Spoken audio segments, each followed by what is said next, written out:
Jesus Cristo está entre nós. E eu convido você a, com a sua Bíblia, nos acompanhar no texto do Evangelho de João, capítulo 1. Nós, alguns domingos, inauguramos a série de sermões expositivos no Evangelho de João, onde nós, versículo a versículo, estaremos caminhando em todo o texto do Evangelho. Estamos na nosso 6º episódio desta série expositiva, e os demais sermões estão publicados no nosso YouTube, e você pode, se perdeu os anteriores, procurar lá, e certamente você será abençoado acompanhando a exposição desde o versículo 1, melhor, antes até do versículo 1, quando nós tivemos 2 domingos, onde fizemos uma introdução aos evangelhos, e depois uma introdução ao Evangelho de João, a partir do que, no 3º episódio, nós começamos a pregar o versículo 1 em diante. E hoje nós estamos no versículo 10. Eu quero convidar você a lermos juntos, a partir do verso 10. Naturalmente, toda a exposição se desdobra à luz dos primeiros versos que dizem que no princípio era o verbo estava com Deus, o verbo era Deus, todas as coisas foram feitas por intermédio dele, e sem ele nada do que foi feito se fez. No último domingo nós falamos a respeito dos fragmentos que falam a respeito da relação de Jesus e João Batista. O evangelista João diz que João veio para testificar da luz, mas ele não era luz. Mas veio para que, por intermédio do seu testemunho, as pessoas pudessem olhar para Jesus. E a partir deste ponto se estabeleceu uma grande dificuldade nesta compreensão evangélica da mensagem de João e da mensagem de Jesus. E no último domingo nós estivemos caminhando, vendo os traços da distinção, ou mesmo do antagonismo que a figura de João exerce em relação à figura de Jesus Cristo.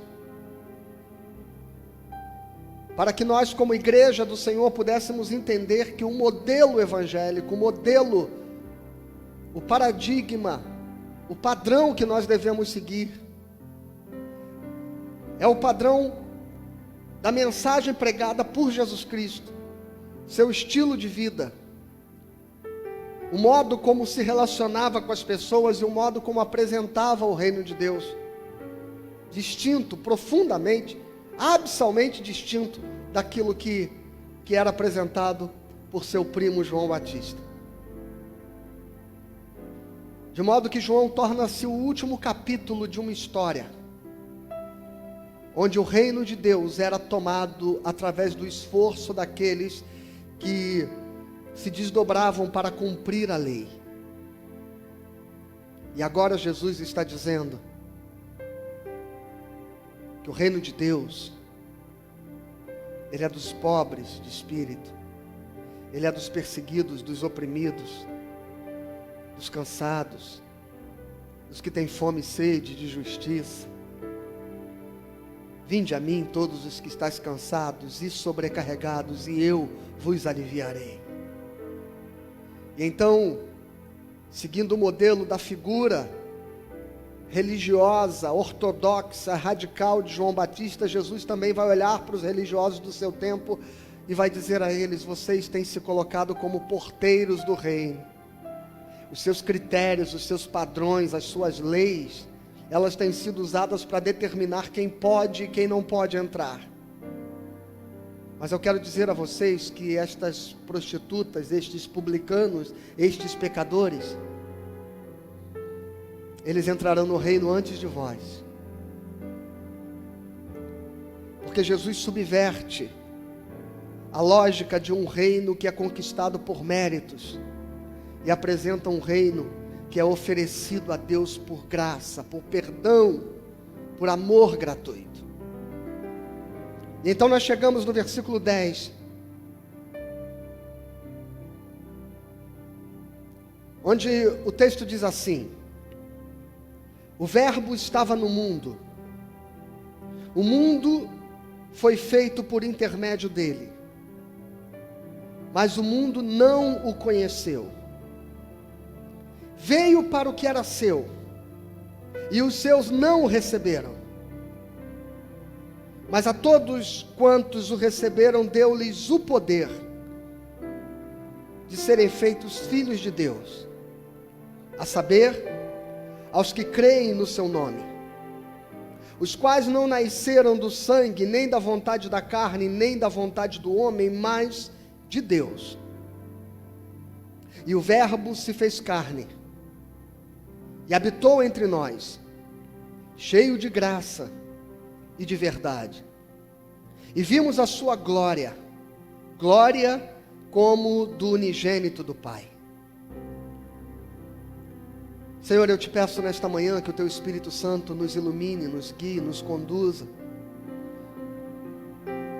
e toque os nossos corações com a tua verdade, com a tua palavra.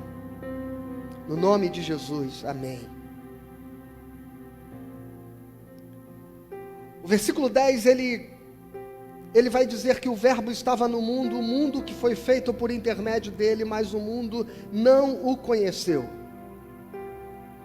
E em complemento desse, o versículo 11 diz: veio para o que era seu e os seus não o receberam. O evangelista João, depois de ter e de haver apresentado Jesus Cristo, segundo todas as características que ele descreve nos primeiros versículos deste capítulo do seu evangelho. Primeiro dizendo que ele era a palavra que estava com Deus, e olha que afirmação profunda, que esta palavra era Deus.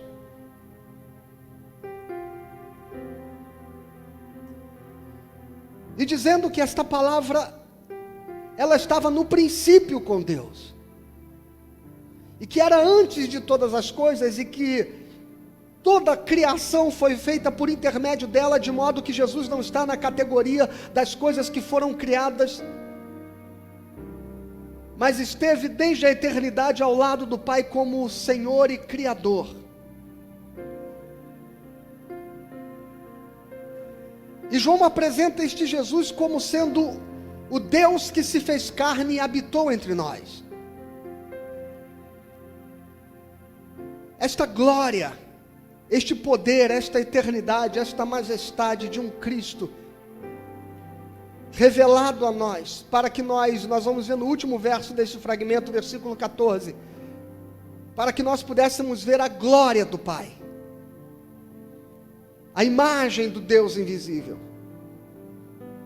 E então agora, depois de haver deixado bem claro que Jesus não era apenas um homem nascido com uma missão, mas era o próprio Deus que, fazendo-se homem, habitou entre nós. E que tampouco Jesus era apenas a projeção, a imagem, a materialização de um Espírito divino, mas era, sobretudo, um ser encarnado de verdade, assumindo completamente a nossa natureza.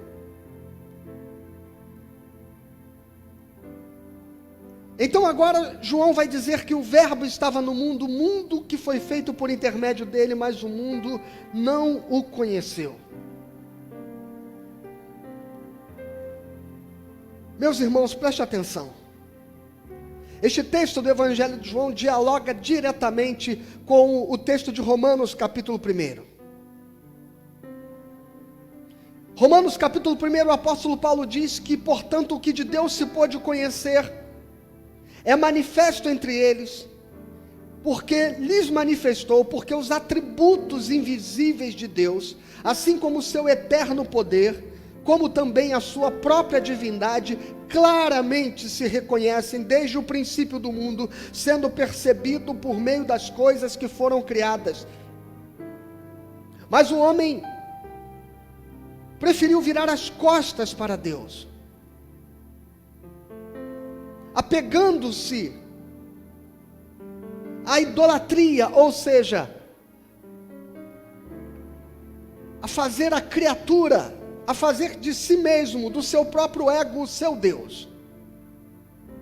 E apesar de Deus ter sido plenamente revelado, a sua glória, os seus atributos nas coisas criadas, não foi reconhecido pelo homem.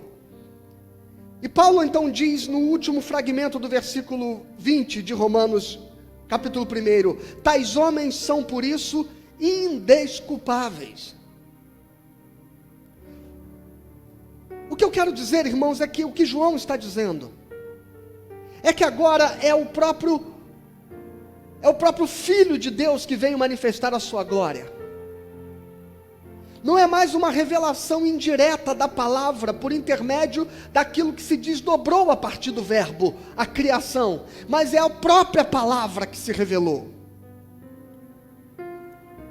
Como diz o texto de Hebreus capítulo 1, havendo Deus outrora falado aos pais de muitas maneiras, através dos profetas, a nós nos últimos dias, Ele nos falou pelo seu próprio Filho. Então agora não é mais alguma coisa que de forma indireta revele a glória de Deus, mas é Deus se revelando plenamente. O apóstolo Paulo diz aos Colossenses que aprove a Deus que toda a plenitude da divindade habitasse corporeamente em Jesus Cristo. E então João está dizendo que o mesmo mundo que não reconheceu a glória de Deus na criação, também não reconheceu a glória de Deus no seu Filho. E Paulo em Romanos diz que isto não pode ser usado como desculpa, que o homem não pode valer-se da ignorância para se excusar diante de Deus. Porque esta é uma condição, irmãos, que não tomou o homem casualmente. Não acredite que nós somos vítimas do pecado de um certo Adão. Nós somos Adão.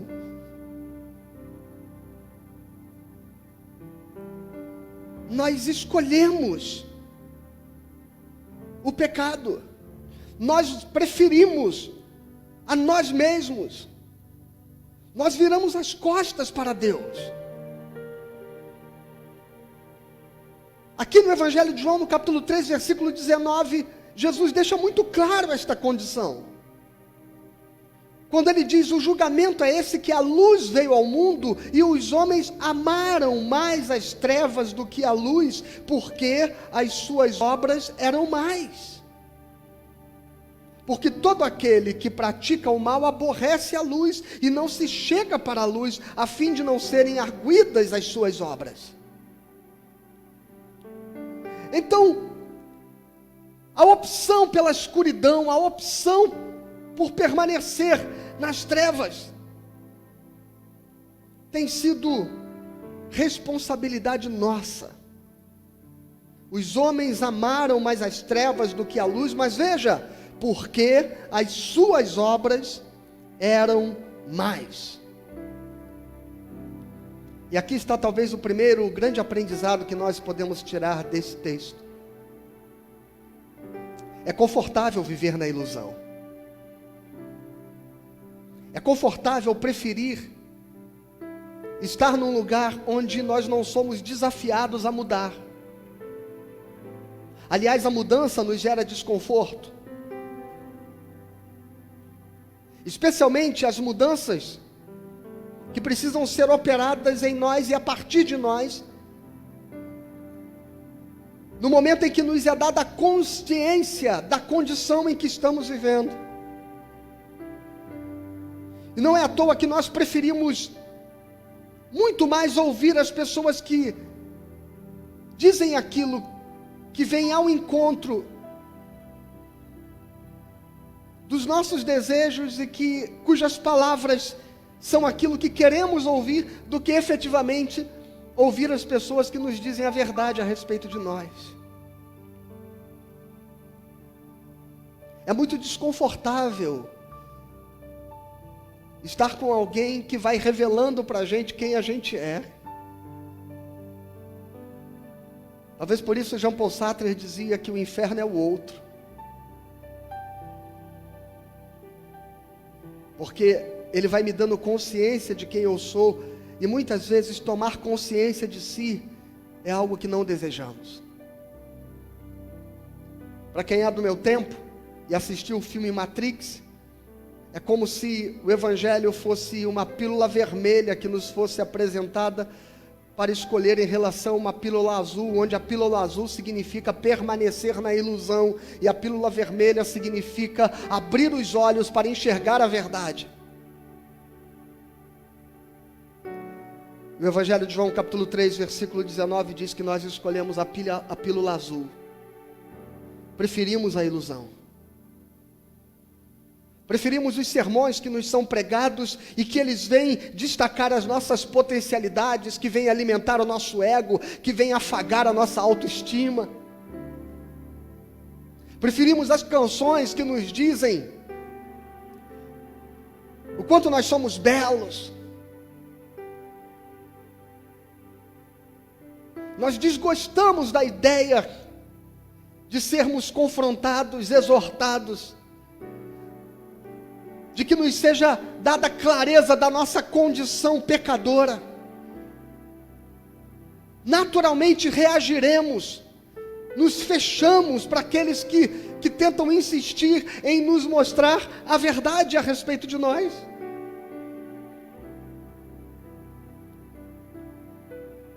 A gente prefere fingir que está tudo bem no casamento. A gente prefere fingir que está tudo bem conosco, ainda que a gente esteja emocionalmente destruído. O nosso Instagram é só sorrisos. A gente estava no outro dia discutindo nesta nossa necessidade de mergulhar aí no ambiente digital. A igreja presbiteriana do Pichincha e o grupo de comunicação, a gente conversava. Então, vamos criar a nossa conta do Instagram. Não temos ainda uma conta no Instagram, viu? E alguém dizia, mas temos que ter um bom fotógrafo, porque temos que produzir boas imagens para o Instagram. É assim que a gente faz com a nossa vida. A gente usa os filtros certos, o Photoshop certo, o ângulo certo, para que as pessoas enxerguem apenas aquilo que nós queremos fazer, que elas vejam de nós. E foi por isso que quando Jesus veio como sendo a plena luz, a presença do Cristo, a presença do Senhor, ela nos revela quem somos. O profeta Isaías vai tomar consciência de si quando diz que vê a glória de Deus. E ele diz, eu vi o Senhor num alto e sublime trono, então disse eu, ai de mim. Porque a glória de Deus, ela dá consciência a nós dos nossos pecados. E é por isso que talvez seja muito mais satisfatório as pessoas permanecer na ilusão. Este é um desafio, por exemplo, da comunidade de fé. Este é um desafio, por exemplo, de quando tudo isso passar, quando a quarentena acabar, quando o isolamento cessar, nós voltarmos a nos reunir. Este é um grande desafio, porque o outro, ele nos desafia a perceber quem a gente é. E nós estamos vivendo num mundo virtual, onde nós passamos a construir uma identidade através da lente de uma câmera, de uma selfie e de um perfil que nós criamos nas nossas redes sociais. E cada vez menos o convívio e a convivência se torna atraente, porque a convivência, ela gera conflitos, sabe?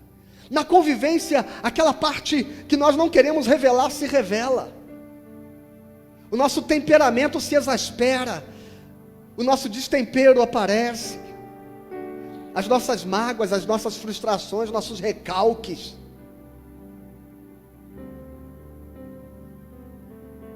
Quando a gente se abre ao outro, a gente começa a revelar o nosso coração.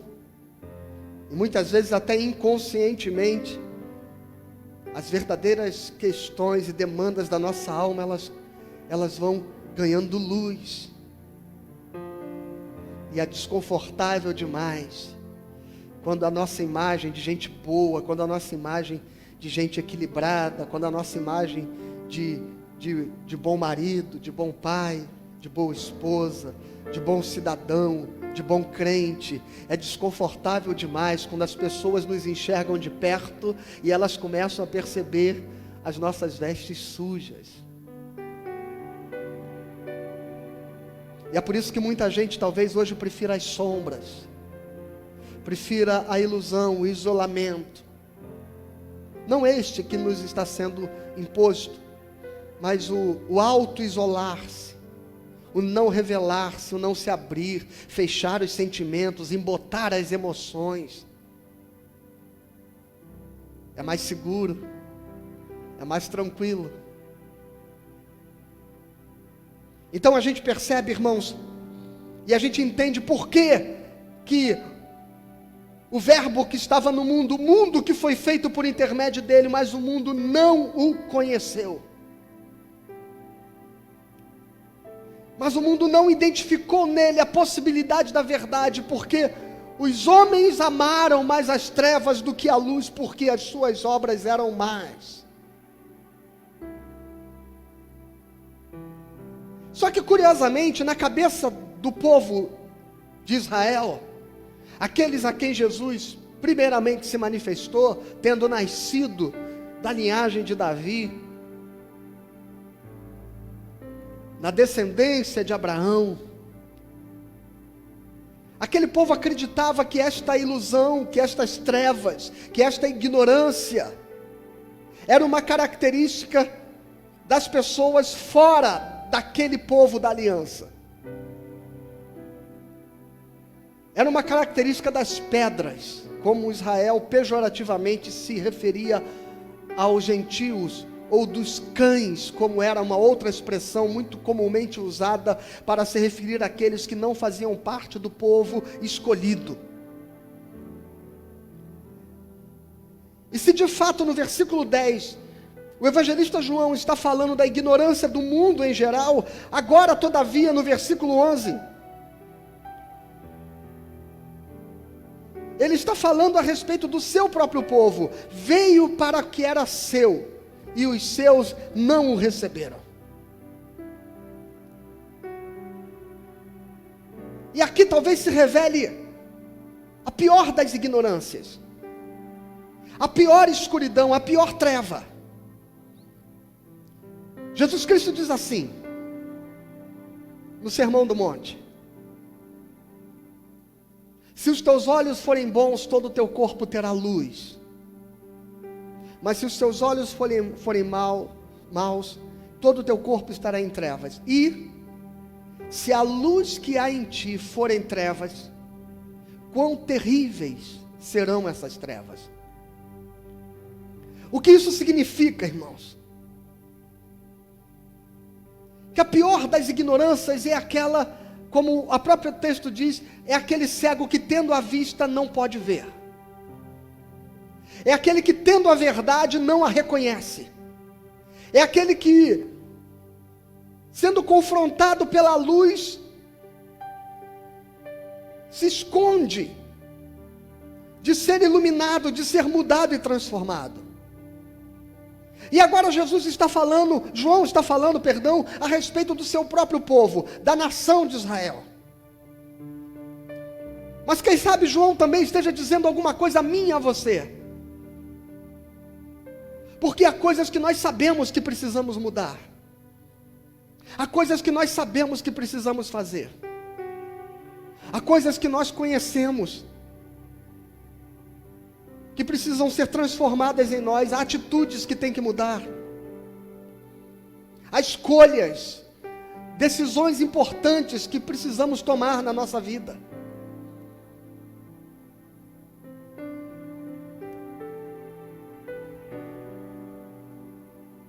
Existem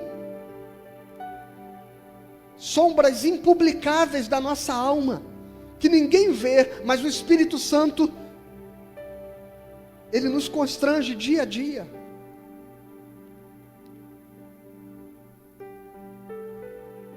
Então, o povo de Israel recebeu a mensagem, recebeu a lei, recebeu a revelação de forma especial. E era o papel deste povo iluminar o mundo com esta mensagem. E agora o próprio Cristo se revela primeiramente a eles. Não exclusivamente, mas prioritariamente ao seu povo. E o evangelista João diz, ele veio para o que era seu, mas os seus não o receberam. Não existe modo mais equivocado de nós usarmos a luz que o Senhor tem derramado sobre a nossa vida, do que em vez de nós iluminarmos o nosso próprio ser, nós mirarmos ela na direção dos outros e nos colocarmos atrás desta lanterna. Você consegue entender isso? É como se eu pudesse pegar a luz do meu próprio celular, acendê-la. Imagine que fosse um forte holofote, mas se eu virar ela na direção desta câmera, na sua direção, eu poderei ver todos os teus erros, eu poderei ver toda a sua nudez, toda a sujeira das suas vestes, todas as suas vergonhas, mas eu mesmo estarei nas sombras, eu mesmo estarei oculto atrás desta luz. E mais uma vez o texto do Evangelho de João se relaciona com o texto de Romanos, que no capítulo 2, no versículo 1, o apóstolo diz ao povo de Israel: portanto tu és indesculpável, ó homem, quando julgas a quem quer que sejas, porque no que julgas o outro, a ti mesmo te condenas, pois praticas as mesmas obras. E no verso 17 Paulo diz: se porém tu que tens por sobrenome judeu e repousas na lei e te glorias em Deus, que conheces a sua vontade e aprovas as coisas excelentes, sendo instruído na lei, que estás persuadido de que és guia dos cegos, luz dos que se encontram em trevas, instrutor de ignorantes, mestre de crianças, tendo na lei a forma da sabedoria e da verdade, tu, pois, que ensinas a outrem, não te ensinas a ti mesmo. Tu que pregas que não se deve furtar, furtas. Dizes que não deve cometer adultério e cometes. Abominas os ídolos e lhes roubas os templos. Tu que te glorias na lei, desonras a Deus pela transgressão da lei, pois como está escrito, o nome de Deus é blasfemado entre os gentios por vossa causa. A pior coisa, a pior escuridão, é aqueles que tendo a verdade, que tendo a palavra, que tendo o ensinamento correto, permanecem vivendo no erro. E o evangelista João diz: os gentios, aqueles que são de fora, se escandalizam por causa do comportamento dos filhos de Deus.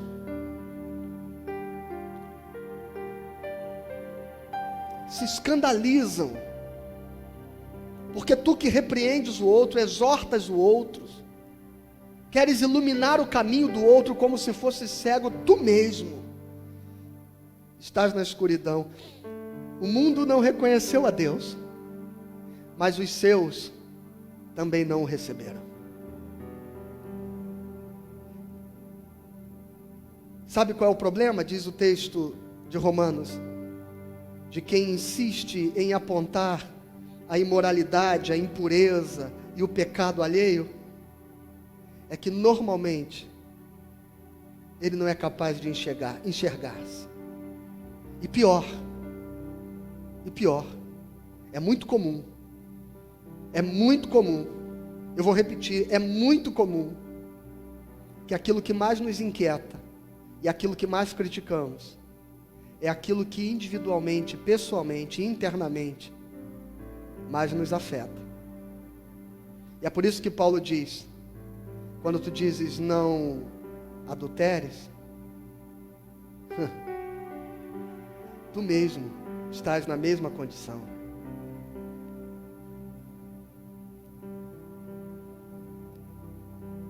Então, irmãos, Jesus foi rejeitado pelo mundo.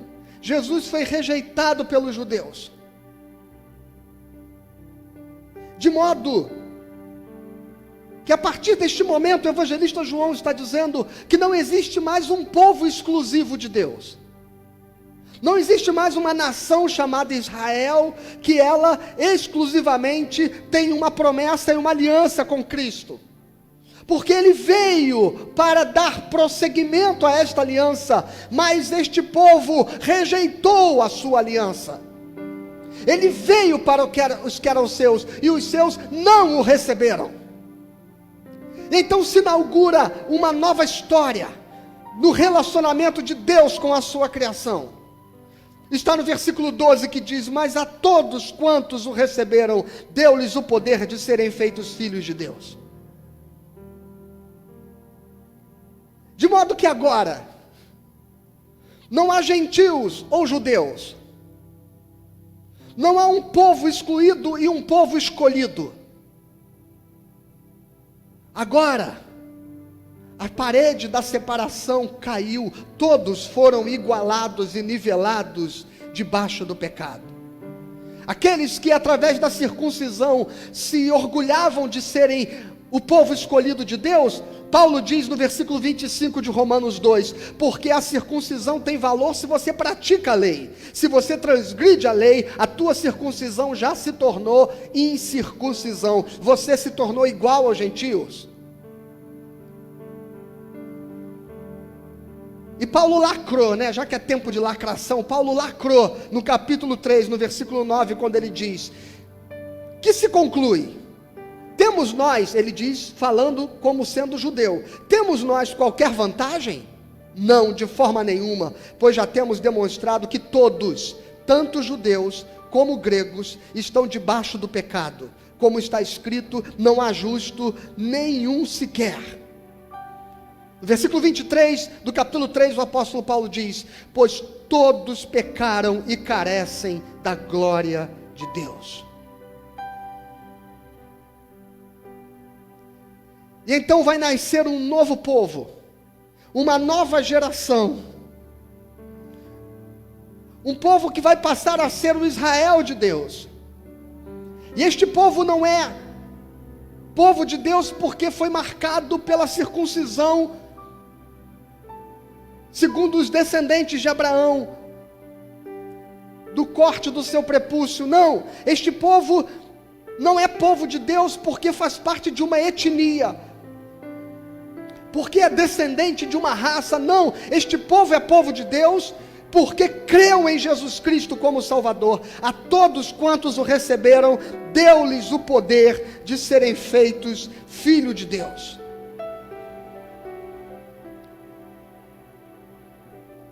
A justiça de Deus se manifestou sem a lei sobre todos aqueles que creem em Jesus, de modo que se você hoje quiser identificar na história, no mundo, um povo que é o povo escolhido, que é o povo da aliança, que é o povo da promessa, não tente olhar para a Palestina, olhe para a igreja do Senhor, porque a todos quantos o receberam, deu-lhes o poder, exousia, ou seja, deu-lhes o direito, a dignidade de serem chamados filhos de Deus.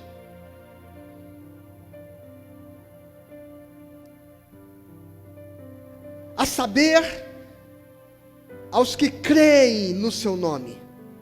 E olha o que diz o verso 13 aí de João: os quais não nasceram do sangue, nem da vontade da carne, nem da vontade do homem, mas de Deus.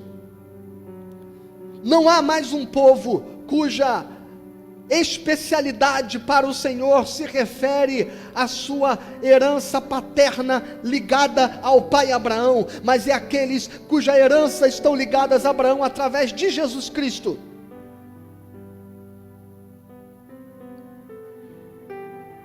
Não através de Isaac exatamente. Olha o que diz Gálatas capítulo 3, versículo 16. Ora, as promessas foram feitas a Abraão e ao seu descendente. E não diz aos descendentes, como se falando de muitos, porém como de um só, e o teu descendente que é Cristo. Então, se você torna-se filho de Deus, gerado a partir da fé em Jesus Cristo, você faz parte da descendência e da promessa que Deus fez a Abraão, de modo que a igreja de Cristo é o seu Israel. E é sobre a igreja que se cumprirão as promessas. Não há mais um povo judeu e um povo gentil. Há um único povo. Efésios capítulo 2, versículo 11 ao 19 diz que de dois povos ele fez um só, fazendo cair a parede da separação. E ele fala a respeito dos gentios: e vocês que estavam longe agora foram chamados para perto. Por quê, irmãos? Porque o que traz você a fazer parte do povo de Deus, o que faz você a ser filho de Deus e te dá o poder de ser chamado filho de Deus. E olha que há uma distinção entre você se entender e se saber criado por Deus, e você ter a exousia, o poder de ser chamado filho de Deus. A saber, aos que creem no seu nome. Romanos 10, versículo 9 diz: se com a tua boca confessares Jesus Cristo como Senhor, e em teu coração creres que Deus o ressuscitou dentre mortos, tu serás salvo. Porque com o coração se crê para a justiça, e com a boca se confessa a respeito da salvação. Porquanto a Escritura diz: todo aquele que nele crê não será confundido. E olha só, por isso, pois, não há distinção mais entre judeu e grego, uma vez que o mesmo é o Senhor de todos, rico para com todos que o invocam, porque todo aquele que invocar o nome do Senhor, este será salvo. Aqueles que creem no seu nome como Salvador, como Redentor, como o Verbo que se fez carne para nos redimir dos nossos pecados, a este deu-lhes o poder de serem chamados filhos de Deus.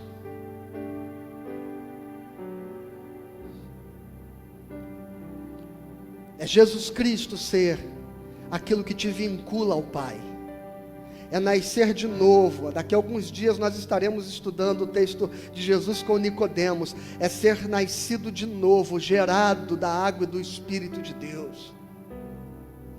E a tua história, a tua herança terrena, as marcas do pecado na sua vida, os traumas que o teu coração carrega, as idiosincrasias que o pecado foi depositando na tua alma e que elas se tornaram quase que parte da sua própria natureza e que regem e controlam os teus pensamentos, os teus sentimentos e as tuas emoções e por conseguinte os teus comportamentos.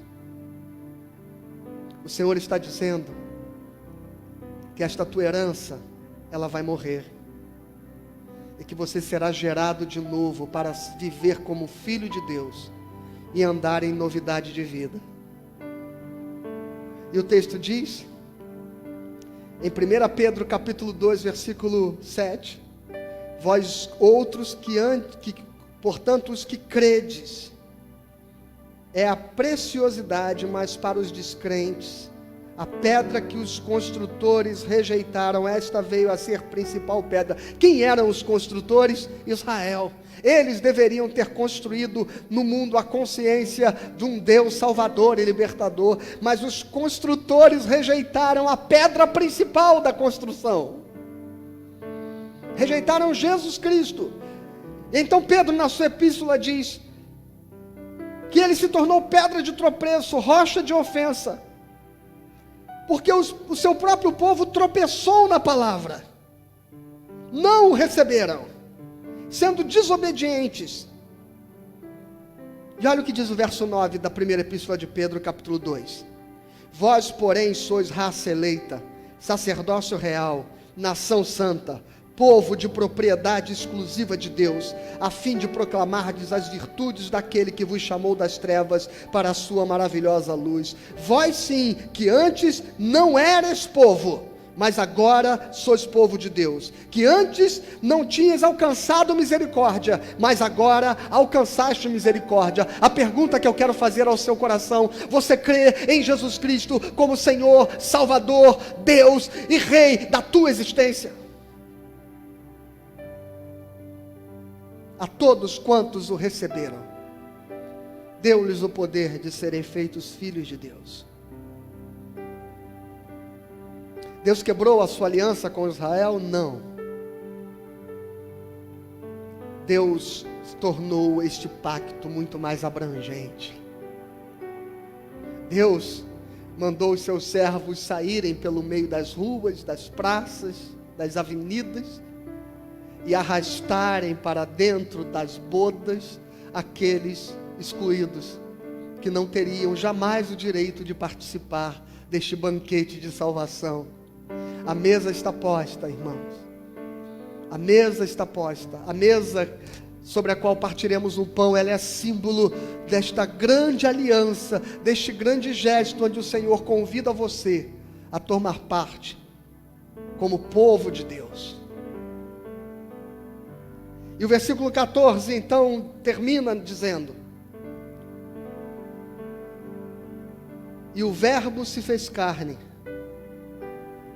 e habitou entre nós, cheio de graça e de verdade, e vimos a sua glória, como do unigênito do Pai. João conclui, então, esse primeiro fragmento do seu livro, reafirmando traços importantes dos primeiros versos. O Verbo se fez carne e habitou entre nós. A palavra de Deus, ela está encarnada em Jesus. Se você quer conhecer a Deus, conheça-o através do seu Filho. Conheça-o através de Jesus Cristo, da sua pessoa e da sua obra. Se você quer entender a Bíblia, ela não pode ser lida, o Antigo Testamento especialmente, não pode ser lido, se você não lê-lo a partir da revelação de Jesus Cristo. Se você não reinterpretá-lo à luz da graça de Deus, porque é isso que João continua dizendo: ele habitou entre nós cheio de graça e cheio de verdade. Portanto, afirmações obscuras, afirmações sombrias, conceitos parciais, limitados, expedientes e ritos transitórios, leis e mandamentos contingentes, tudo foi ressignificado através da figura de Jesus Cristo, porque ele veio trazer, em detrimento da lei, a graça, e em detrimento daquilo que era obscuro, sombrio, ele veio trazer a luz da verdade. E é por isso que ele tem autoridade para pegar a própria lei e dizer: não está escrito, eu porém vos digo. Não anulando o que está escrito, mas dando verdadeiro significado. E é isso que ele quer dizer quando diz: eu não vim revogar a lei, eu vim cumpri-la, eu vim trazer plenitude à lei. É este o significado. Eu vim dar a ela o seu real significado e o seu real valor. E vimos a sua glória. A glória de Cristo não é uma glória indireta.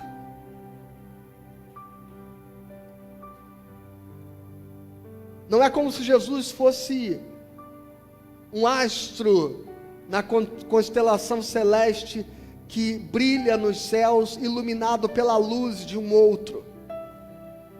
Não é como se Jesus fosse a lua, iluminado pela divindade do Pai.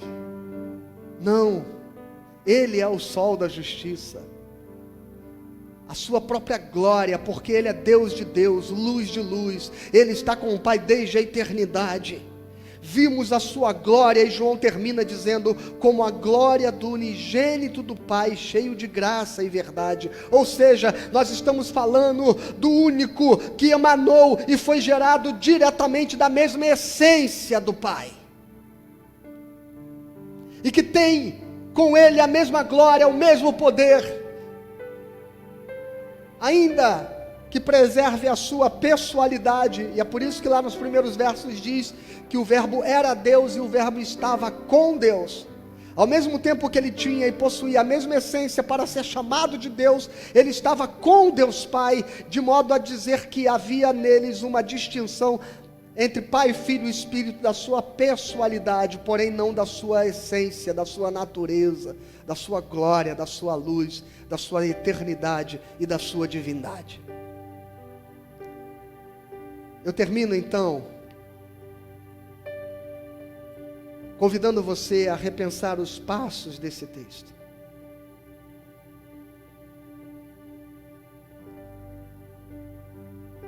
Os homens amaram mais as trevas do que a luz, porque as suas obras eram mais. O Verbo estava no mundo e o mundo virou as costas para ele.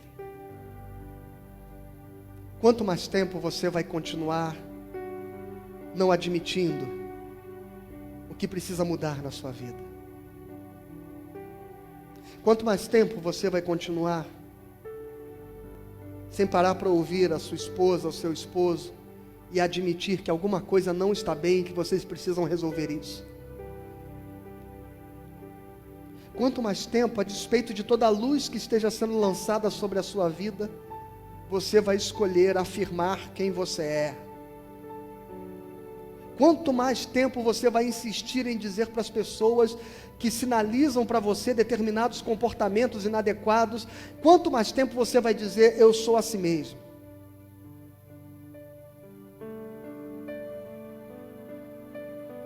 Quanto mais nós vamos nos fazer ídolos de nós mesmos?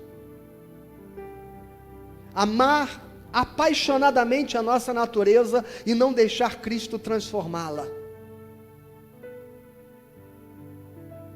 Quanto mais, a despeito do que o Evangelho esteja tentando revelar-se a você, você vai continuar apegado à sua racionalidade, fechado à revelação da glória de Deus para a sua vida. Quanto mais tempo?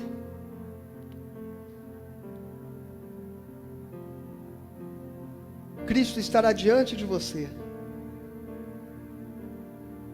e você não reconhecerá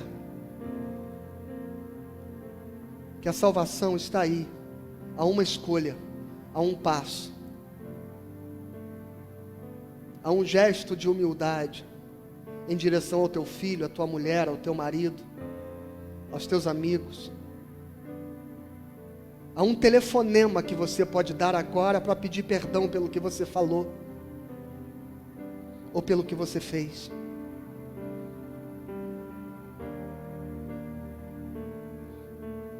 Eu tenho absoluta certeza que há muita coisa que o Espírito de Deus está iluminando no seu coração hoje, que precisa ser mudado.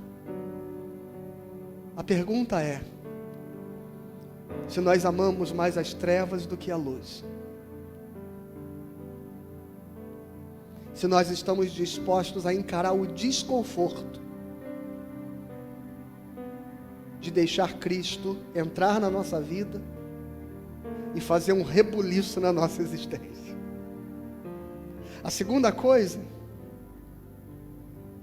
é se a gente, com a pretensão de ser chamado povo de Deus, vai continuar olhando para os de fora, acreditando que o nosso papel é iluminar o caminho dos cegos, quando nós mesmos precisamos de luz. Se nós vamos nos esconder atrás de uma religião, de uma denominação, de uma designação, de uma estatística religiosa, para fazer valer, e este é um tempo muito presente na nossa história, para fazer valer a nossa maioria, para fazer valer sobre os outros a nossa moral, nossos valores, os nossos princípios. Quanto tempo a gente vai continuar insistindo quando nós mesmos precisamos cuidar da nossa casa, da nossa família, da educação dos nossos filhos, do nosso caráter, da nossa índole, dos acessos secretos que você faz na internet, das conversas impublicáveis que você tem, dos WhatsApps que você deleta, porque não podem ser vistos pela sua esposa ou por quem quer que seja.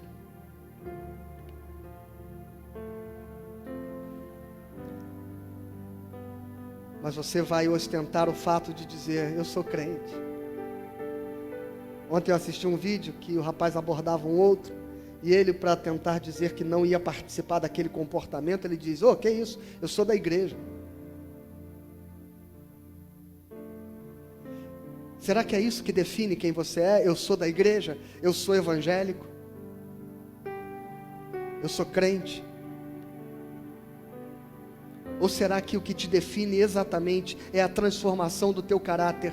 É você ter efetivamente ter sido transformado para viver uma nova vida em Jesus?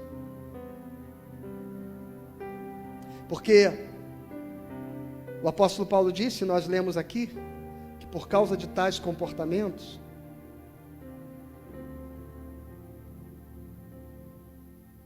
o homem, o religioso escandaliza o ímpio. E por último,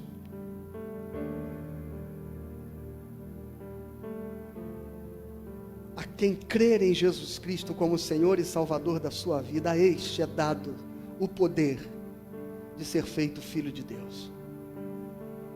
E este é o maior e principal de todos os convites desta manhã. Que você deixe de acreditar em si mesmo. Deixe de viver apegado ao seu próprio saber, à sua própria razão. Deixe de se valer tanto da sua reflexão teórica.